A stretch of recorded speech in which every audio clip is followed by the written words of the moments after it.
It's 7 o'clock on a Friday night. You find yourself in a city or community. Maybe you spent a ton of money waiting to see a touring group perform the hottest Broadway musical at a massive city theater. Or maybe you spent $5 to go to a local high school production of The Crucible or some other classic. Maybe you're in a sold-out crowd, or maybe it's you and 3 other people in the audience. Either way, the lights dim, and it's just you and the curtain. The curtain rises, and on the stage are actors and sets. And the actors, if they are good, on whatever level they are going to take you on a journey to another world. Theater is a very intimate art form. No matter in any measure, the actors are on stage performing in front of an audience without the barrier of a screen. There's no blooper reel or room for error. Whatever error there is, that becomes part of the world the actors have taken you to. The theater can make us relate to things that we may not usually be able to relate to. World leaders, mythical creatures, historical figures, and larger-than-life characters are brought together to tell stories about the nature of humanity at its core. This can include stories that are very personable in nature. It might be a story that is very character-driven. They dive deep into how that character thinks, or they dive deep into a character situation. Or they dive deep into the state of how things are. Maybe a certain political situation, or a situation of current events, or events that are more historic in nature. Today, we are going to talk about someone who is arguably the greatest storyteller who has ever lived, and influenced the art of playwriting more than any other person in the English language. I'm Will Henry, and this is Quotable History. Harry had a savage, quite a soul. The only thing we have to fear is fear itself. It's one small step for man, one giant leap for mankind. Quotable History. Here's today's quote. All the world's a stage, and all the men and women merely players. I'll give you a few seconds to figure out who said this.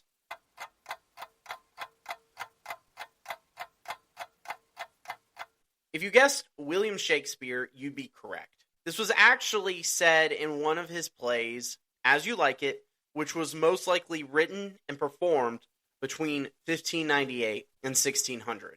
I say most likely written and performed between those years because most of the time playwrights would actually not publish their material for the same reason we actually do publish our materials today. See, the problem was that materials, when they were published, were sent out into broad circulation, which would allow for a lot of unauthorized performances, or it would get out in a way that would not be advantageous to the playwright.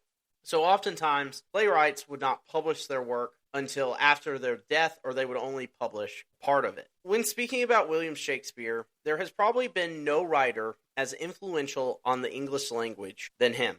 If we just look at the words that he introduced around 1,700 new words, including words like assassinate, obscene, and even the word alligator.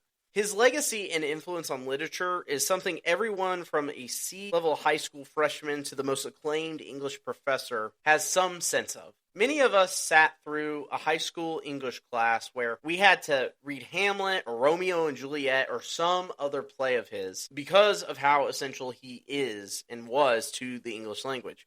But even today, in almost every major city, there are taverns and theaters dedicated to Shakespeare's work. If you watch any number of movies, from High School Musical to The Lion King to Mean Girls, those movies are all adaptations of Shakespeare's work. So let's travel back to 1564 to get a sense of who William Shakespeare really was.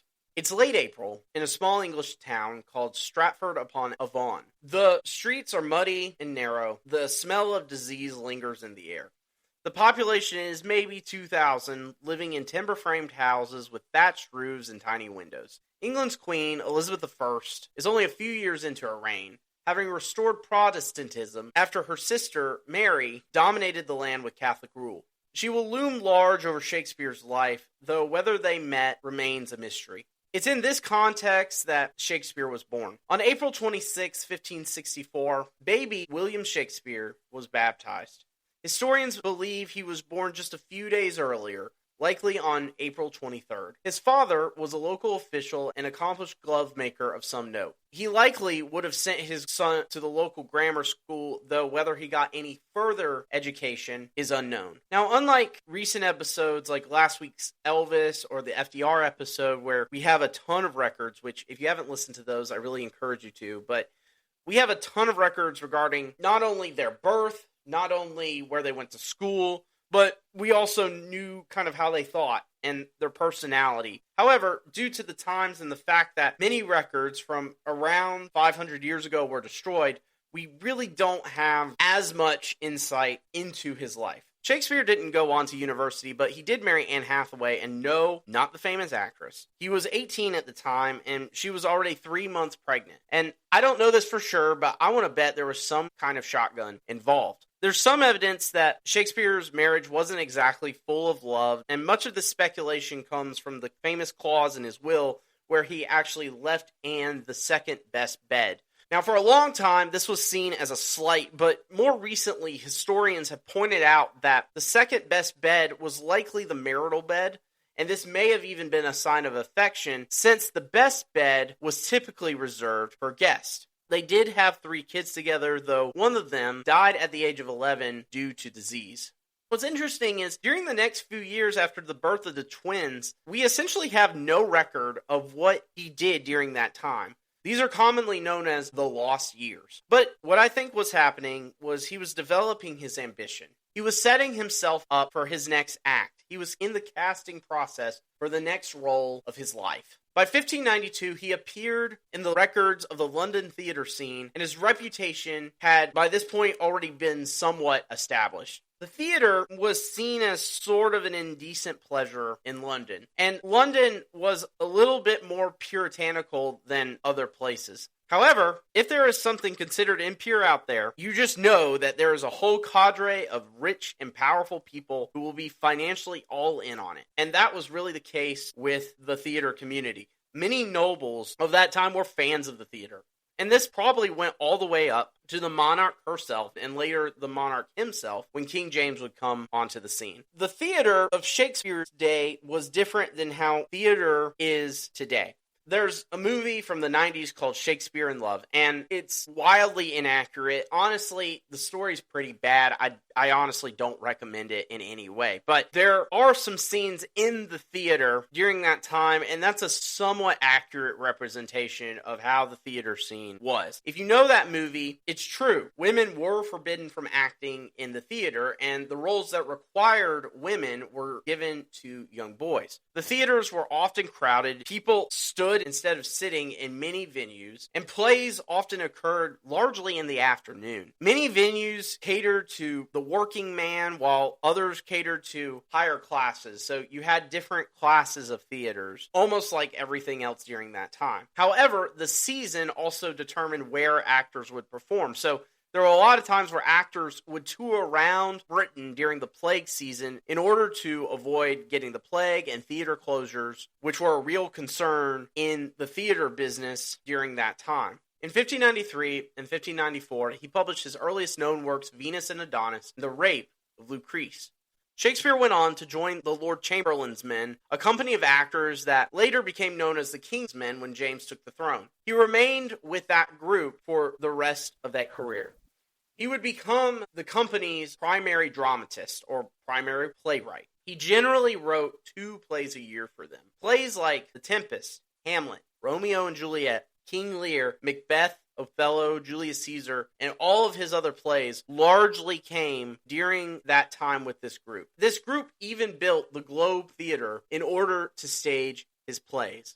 And all of this brought him great success financially. He even bought the largest home in his hometown as kind of a status symbol. He would also go on to inherit his father's rather large estate, so he would be very wealthy during that time. As far as Shakespeare's works go, Shakespeare largely drew on real-life political issues for his work. He spoke about issues like monarchy versus republic, how great leaders fall, issues of power, and issues of bonding together in war. These were issues that had societal implications, but they also had deeply personal implications for those involved in them as well. His plays showed humanity and the nature of humanity in a way that touched many to their core. And what's super interesting about Shakespeare is a lot of times we see authors, movie makers, and so many other creators who are very genre specific. So, for example, this podcast is a history podcast. When we think of Nicholas Sparks, we think of like a romantic author. When I think of Christopher Nolan, I think about movies that are going to have a lot of technical proficiency and be very dramatic in nature. Shakespeare wrote both tragedy and comedy. He would write history pieces. He had so many different genres that he sort of brought together. And all of this, at the end, told very human stories. He would take on historic figures and bring them to a very human level. Now, if you read the full monologue that All the World's a Stage is a part of, it largely is talking about how we all play different parts in everyone else's life. He talks about entrances and exits. I was thinking about this the other day. We go to work, and you have friends at work. And then you leave that job, and a lot of times you just never see those people again. Sometimes you go to school, and you have these people that are really important in your life for that moment, but then you guys graduate, and people have their exits. You're going to be a husband to somebody, a wife to somebody. You're going to be a brother or a son. Everybody has entrances and exits in everybody's life. And Shakespeare plays a part in our life as a memory and someone that we admire. He is a part of our society's story. And to Anne Hathaway, he was a husband. To his patrons, he was a creative genius. And this is why I like this for our 10th quote, because we focus so much on the stories of real people here in this podcast. We focus on the historical implications. And in some ways, I'm not saying I'm a Shakespeare, but Shakespeare's stories about the human condition is what drove me to create this podcast. Shakespeare would die on April 23rd, 1616. And you're probably thinking about this podcast and you're like, he didn't go into the depth and the motive as much this time. Well, I'll just be honest with you. The documentation for a lot of that stuff is not there.